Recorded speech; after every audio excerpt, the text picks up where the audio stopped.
Salut à toi, ami crypto-mineur ou petit curieux sur le monde du minage. Donc ces derniers jours, il y a un gros buzz sur une nouvelle crypto Proof of Work, c'est le Iron Fish. Et voilà, et donc il y a un gros buzz dessus, on va regarder ça. Donc la vidéo, on va d'abord regarder un peu c'est quoi l'Iron Fish, pourquoi il y a un buzz dessus. Je vais vous montrer comment le miner. Donc c'était en testnet jusqu'il y a 2 jours à peu près.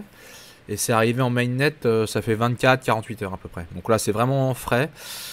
Et on va regarder ça. Donc l'Iron Fish, c'est une crypto. Alors je peux pas rentrer trop dans les détails de la technologie, mais bon, c'est une crypto proof of work qui veut adhérer au principe de crypto-monnaie privée, que ça soit pas public et que voilà, on peut voir sur l'image l'œil de Big Brother qui surveille les transactions. Donc voilà, c'est vraiment, ça ressemble un peu au Monero.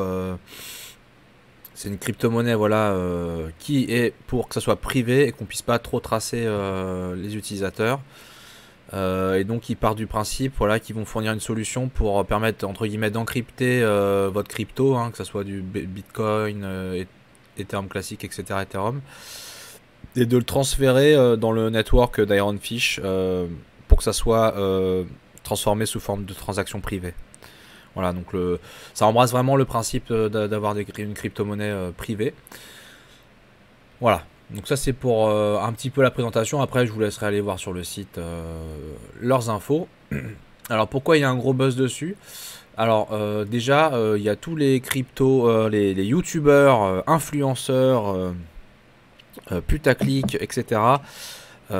Qui en parlent depuis même pas 24 heures. Alors je sais pas trop s'il y a eu des campagnes d'affiliation ou quoi, mais ils en parlent tous en même temps. Donc on a Rabbit Mining voilà, qui a fait une vidéo sur l'Iron Fish. Il y a Red Fox Crypto qui vient d'en faire une il y a 2 heures. Voilà, dessus. Overclock efficient pour Iron Fish. Il y a SafeFintech Channel qui en a fait une pareil il y a 17 heures. Voilà, donc il explique comment miner l'Iron Fish sur Windows et iOS. Alors moi je vais vous expliquer sur iOS dans un instant. Voilà, donc il y a un gros buzz dessus. Si on va voir sur Mining Pool Stat, donc on voit qu'il y a une pool, la pool principale, on va dire que c'est Hero Miners. Voilà, et ce qui est hallucinant, c'est le nombre de mineurs et le hash rate. 2,4 pétahash par seconde, c'est énorme. Et 11 000 mineurs, c'est méga énorme. À titre de comparaison, si vous allez sur l'Ergo, vous en avez à peu près le même nombre. Alors que l'Ergo n'est pas arrivé il y a 48 heures. Si vous allez sur le Conflux, vous êtes à 10 000 mineurs. Si vous allez sur le Ravencoin, bon voilà, Ravencoin c'est quand même un truc plus gros, on est à 28 000, mais bon, c'est vraiment énorme. C'est énorme de chez énorme. Si vous allez, je sais pas, voir le Radiant en ce moment ça a bien buzzé 25 000. C'est pour dire, le coin est arrivé il y a pas longtemps et on a déjà plus de 10 000 mineurs. C'est quand même dingue. On peut aller voir sur le Flux, tiens. Crypto qu'on aime bien. Sur le Flux, il n'y a que 5 000 mineurs sur le Flux parce qu'en ce moment c'est pas très rentable. Voilà, donc gros buzz sur l'Iron Fish. Donc est-ce que c'est intéressant de le miner ou pas? C'est difficile à dire puisqu'il n'y a pas encore eu de pricing, hein. On ne connaît pas la valeur de l'Iron, le token de Iron Fish. Voilà. Donc l'algorithme c'est le Blake 3. C'est le même algorithme que l'Alephium. Donc c'est un algorithme qui est plutôt intéressant dans le sens où ça ne consomme pas trop. C'est un algorithme qui utilise beaucoup le corps, le GPU et pas la partie mémoire. Donc on va être sur les mêmes réglages que pour l'Alephium. Donc on va voir ça dans un instant. Voilà, donc en gros c'est énorme le nombre de mineurs, c'est dingue. C'est juste dingue. Voilà, vous pourrez suivre un peu les news, par exemple sur la pool Hero Miner. Donc c'est une pool qui propose déjà pas mal de locations voilà, en Europe, pour réduire la latence. Donc c'est bon, vous pourrez suivre l'évolution du hash rate, hein, le nombre de mineurs. la difficulté, etc. Mais c'est juste énorme. C'est juste méga énorme. Voilà, et puis bon, bah, il vous explique, vous pourrez voir les blocs, les paiements, etc. Ensuite, ce qu'on peut voir, alors, comment, si vous voulez, je sais pas si c'est intéressant de le miner, c'est compliqué.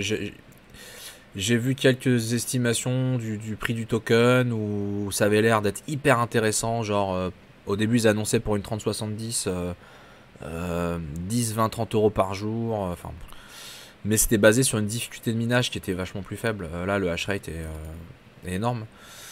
Donc, à voir. Donc, attention.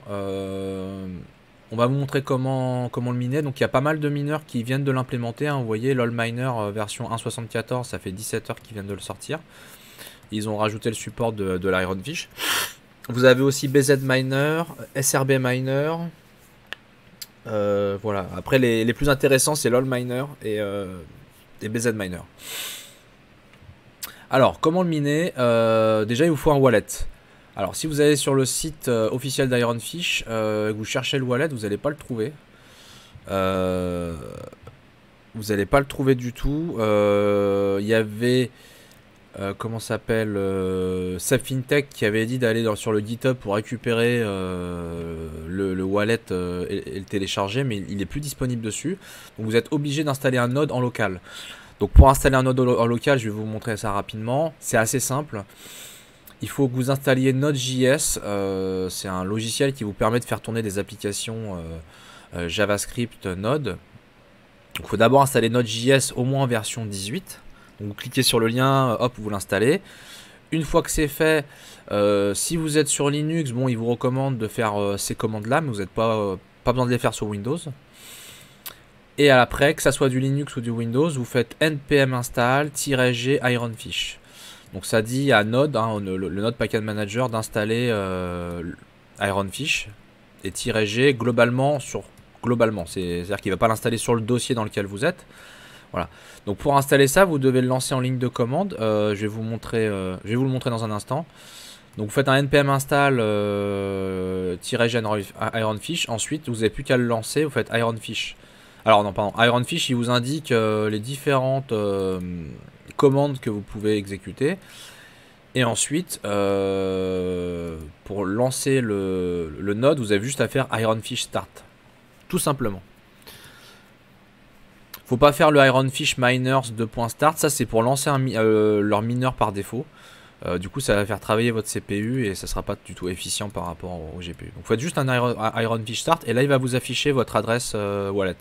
Après, vous allez la récupérer et on va voir comment on va le mettre dans HiveOS. Donc, je vais vous montrer maintenant en ligne de commande comment ça s'est passé. Voilà, j'ai switché d'écran. Donc, je vous montre ça. Donc, en ligne de commande, donc ce que j'ai fait, donc j'ai juste. Alors, ce que vous pouvez faire, c'est installer Node.js. Moi, il était déjà installé. Donc, vous faites pour vérifier la version, vous faites un node-v. Alors. Là, c'est vrai que je suis en ligne de commande, donc j'ai déjà un git bash qui est installé. Sinon, vous pouvez exécuter un PowerShell ou un CMD en ligne de commande Windows, un standard. Voilà. Donc ensuite, vous installez Node.js. Une fois que vous l'avez, vous pouvez vérifier. Vous faites node-v, vous vérifiez que voilà, il est bien installé. Après, vous faites un npm install-g Ironfish. Donc là, ça va mouliner pendant un certain temps et ça vous l'installe. Ensuite, j'avais fait Ironfish. Bon, ça m'a affiché du coup la version du client et les différentes commandes.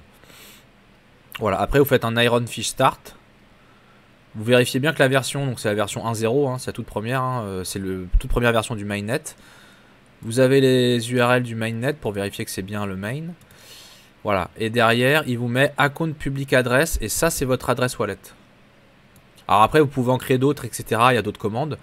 Voilà, et donc ensuite le node il se synchronise et c'est bon, ça roule. Donc après avec cette adresse là, on va pouvoir la renseigner dans HiveOS. Donc maintenant on va passer sur HiveOS. Hop, on rebascule. Donc sur HiveOS, voilà, donc on peut voir, j'ai fait deux rigs sont configurés pour l'Ironfish. Alors désolé pour un peu ma façon de parler des fois un peu pas fatigué, mais bon il est 7 h du matin Et je voulais voilà, vraiment vous faire partager bon, cette nouveauté. Intéressante ou pas, on verra, mais bon, c'est pour la curiosité. Et voilà, donc je vous ferai la vidéo. Après, j'aurai pas le temps. Donc je suis encore un peu dans le gaz. Donc voilà, donc Worker 2, Worker 3, je m'en suis configuré 2. J'ai testé en premier SRB Miner. C'était moins bien que LOL Miner. Donc LOL Miner, je vous le recommande. Donc comment vous configurez la flight sheet, je vais vous montrer ça, je vais l'éditer. Donc le coin, vous sélectionnez l'iron. Le wallet, vous rajoutez du coup un wallet de type iron et puis vous copiez-coller l'adresse wallet du node que vous avez démarré précédemment. La pool, bah, vous choisissez la pool que vous voulez. Il y a FlexPool aussi, hein, c'est une pool qu'on a utilisé pas mal avant, qui ont implémenté l'Ironfish. Voilà, ensuite vous sélectionnez LOL Miner. Si vous ne le trouvez pas, vous faites Show All, hein, vous cliquez sur Show All et puis vous allez le trouver. Ensuite, vous faites Setup Miner Config. Le coin ou algo, vous sélectionnez Ironfish. Même si c'est au final quasiment le même algorithme, c'est le Blake 3, hein, comme pour la Lithium. Vous mettez le wallet et worker template, hein, vous cliquez sur I et puis vous mettez wal.workername, hein, voilà, c'est le pattern, hein, pour que ça envoie la pool votre wallet, le nom du rig. Vous êtes amené à remettre l'adresse de la pool avec le port. Et voilà, et au niveau de l'overclocking, sur une 3070, c'est plutôt ça qu'il faut mettre. Donc comme j'ai expliqué au début, la memory clock, on a tendance à la mettre au minimum, hein. C'est un peu comme pour le Caspa et il me semble aussi comme le Radeon. Donc le memory clock, on le met à 810 MHz. Après la fréquence du core clock, il faut la fixer pour optimiser, hein, la consommation. Donc là, sur une 3070, ça c'est une valeur moyenne 1470, hein, on peut la faire varier plus ou moins selon la puissance qu'on veut obtenir. Et le COF du corps, on est plutôt sur du 250. Voilà. Le PL150, c'est vraiment pour une sécurité, pour pas que la carte au cas où dépasse. Mais bon, vous allez voir, les consommations sont beaucoup plus faibles. Donc n'oubliez pas de mettre à jour votre IveOS, hein, parce que justement c'est le LOL Miner 1.74, il vient de sortir aujourd'hui.